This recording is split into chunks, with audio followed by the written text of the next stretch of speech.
ore. Unique thing about the underground dump car is it's built so it's counterbalanced, not perfectly balanced. Because it's counterbalanced, one miner could dump the whole 4 ton of ore by himself. This is how it operated. They come with 2 button doors, go right over the top into the underground dump car. They can't go over the top now because of that brace there.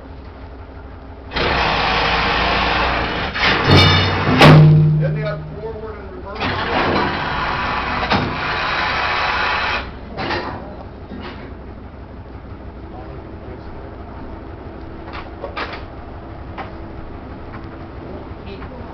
Okay, in 1837, the state of Michigan applied for statehood.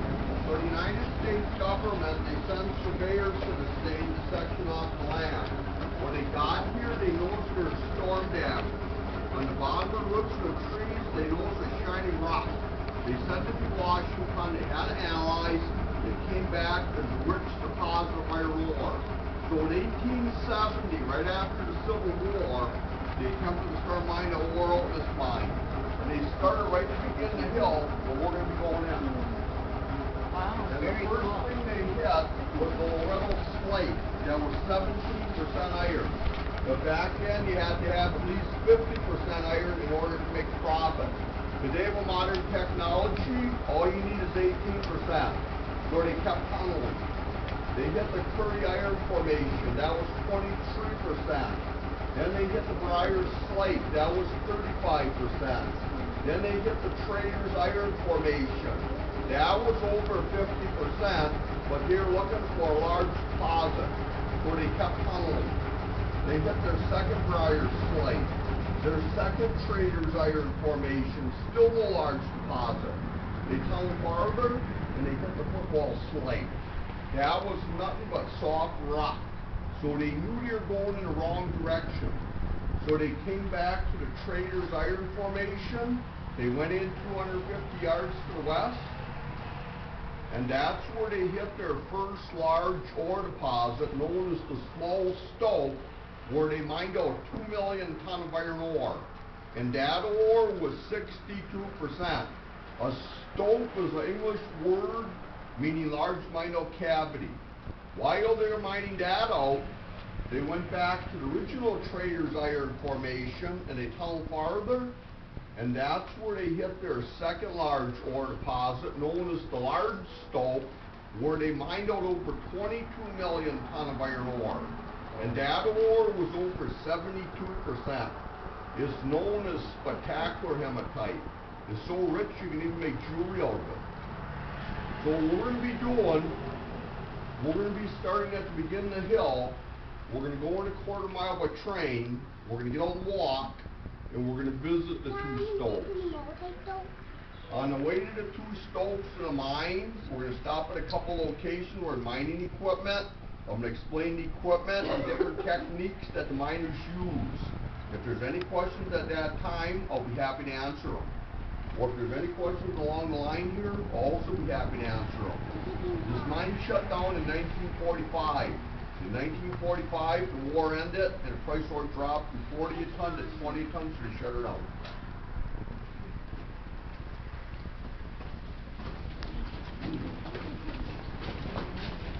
This machine right here is an electric locomotive. They got electricity in mine about 1920. It was a big advantage because with this electric locomotive, they pull 6 of those dump cars or 24 tons. With the first machine operated by compressed air, they go into a lunge. It operated on the same principle like a streetcar. It had overhead voltage, 2300 volts. This right here is a rotor drill. It's used for boring purposes. They use this to bore out their elevator shaft, and it's still used today in modern day mining. And that rotor drill right there was invented by Howard Hughes' father.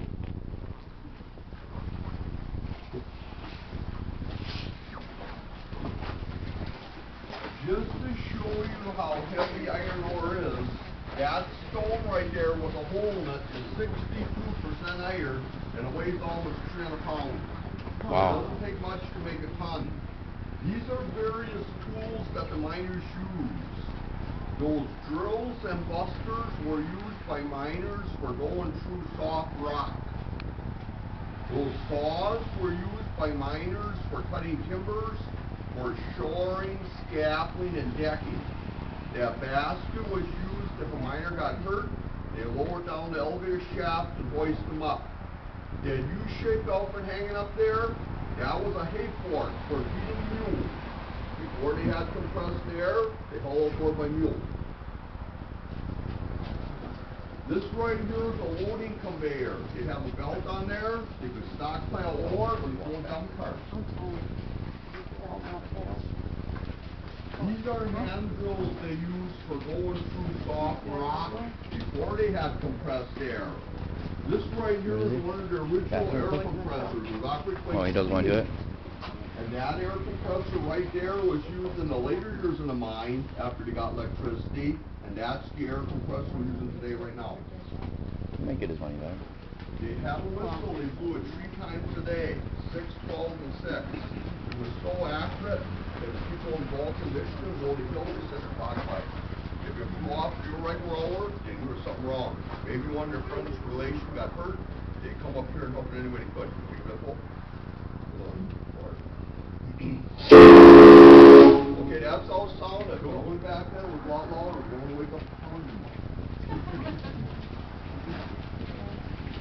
What? This right here is a canister. They keep their blasting fuses in here. They have cedar chips in there to keep the blasting fuses nice and dry so they go off. They started mining in 1870. The first company to start mining down here was Milwaukee Mining Company. They tunneled through this hill for 6 years. They never hit no gold ore of any quantity. So in 1876, they sold out to Menominee Mining Company. The following year, Menominee Mining Company, they hit a good vein. Within 10 days, they shipped and produced 17,000 tons of iron ore out of this mine. Then in 1881, the Menominee Mining Company, they sold out to the Penn Mining Company. After the Penn Mining Company took over, this machine was invented. It's a diamond drill. It's operated by compressed air. They would hold this machine up on the hill with a team of horses, and they feed down 100-foot shafts to the top. Depending on how deep they want to go, they just keep on adding 100-foot shafts. Once they put a 100-foot shaft in there, turn the air on to be self-feeding. On the bottom of the shaft would be diamonds, either industrial or black diamond. It would ream into the earth.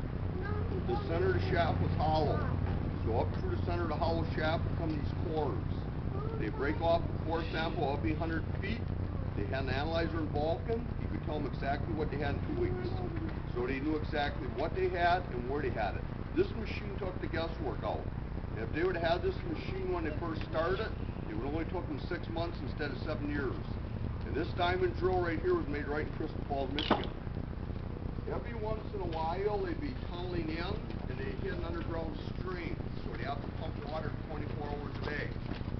That's one of their piston pumps right there. If for some reason the pumps weren't running, the miners had a day off work, but okay. That's how important pumps were. Does anybody have any questions?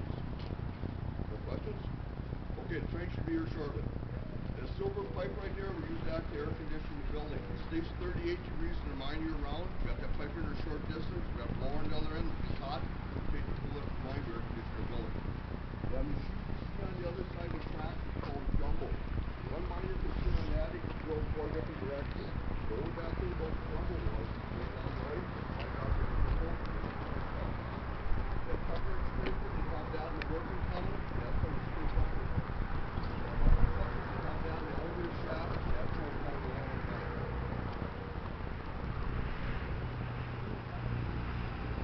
Oh yeah. When you're going through on the train on the tunnel, you notice some white stuff on the side of the tunnel. That stuff is called calcium. It goes for 20 to 100 years. And when you're going through on the train, you go through